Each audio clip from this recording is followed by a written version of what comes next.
Yeah, that,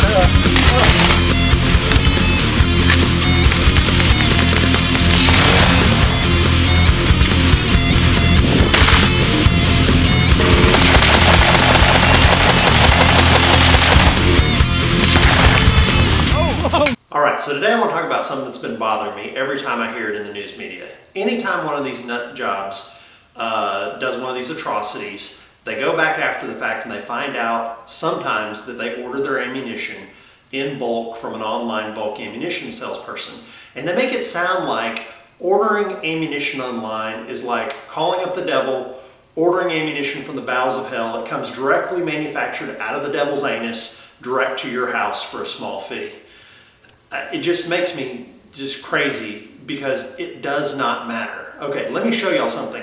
This right here is from Cabela's that's up the road from me. When I bought this, it had 1,000 rounds of 223. If I wanted to, I could have bought as many of these as I wanted. They had about 40 of them sitting out there. If I had the money, I could have bought as many of these as I wanted. I could have said, I want a pallet of this stuff and bought 223 in bulk, 1,000 rounds per case. All right, so what if I go online and which again, you can't do it right now, but ordered 3,000 rounds of ammunition and had it drop shipped to my house? Would that make any difference whatsoever in the world if I did something bad after the fact? Absolutely not, because whether I get it at my local sporting goods store or whether I can buy it in bulk and have it shipped to me only means that I save myself like 10 or 20% off the price of the ammunition. That's why people buy ammunition in bulk and buy it off online sources. It's only to save a little bit of money. Now, if somebody lived in a state where they couldn't buy a certain amount of ammunition from their stores and they went around the law by ordering it online and the online shipper illegally sent it to that state, you may have an argument, but that would be a state case, not a national case or anything. And I don't know of any states that really do that anyway. But again, my point is, these guys never go out and shoot more than 200 rounds up whenever they do these horrible things, which last I checked, you can usually go down to your store and nobody notices if you buy 200 rounds of ammunition.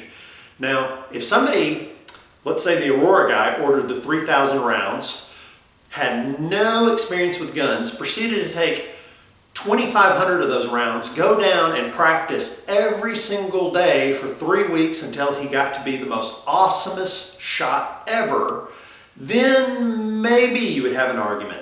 But that didn't happen either. He had 3,000 rounds of ammunition sitting in his damn apartment. He didn't even use most of it. He just used no more than he could have just bought at the range going on a daily basis.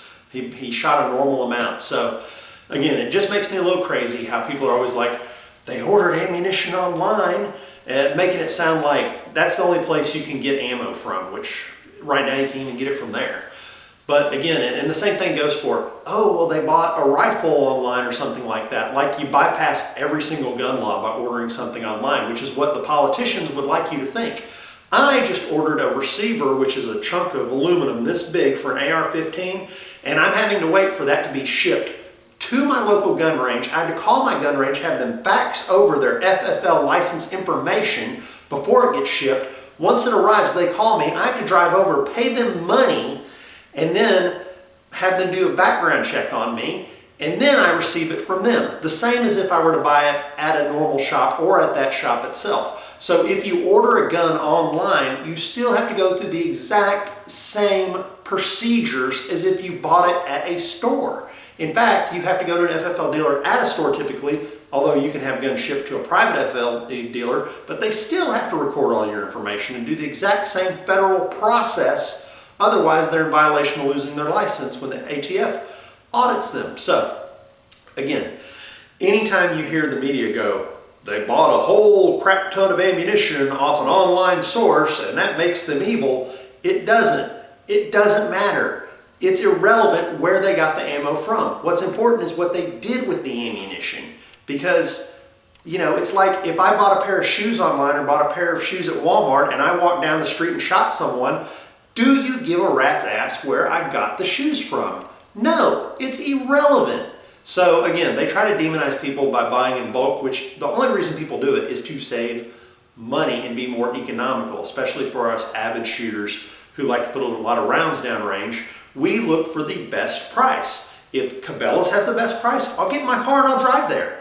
If Midway.com has the best price on some primers or some bullets I want to buy, I'll order it from Midway if the cost of shipping doesn't exceed the price of tax and the cost I can get it at Cabela's. So again, it's all about just saving a little bit of money. It has nothing to do with what the ammunition is used for in the end. It makes no difference, especially before 4 months ago. You could get as much ammunition at any local gun store or Walmart or sporting goods store in the United States prior to 4 months ago. So that's my take on that. And again, next time you hear someone in the media go, they bought a lot of bullets online, just be like, well, you're an idiot and that doesn't matter.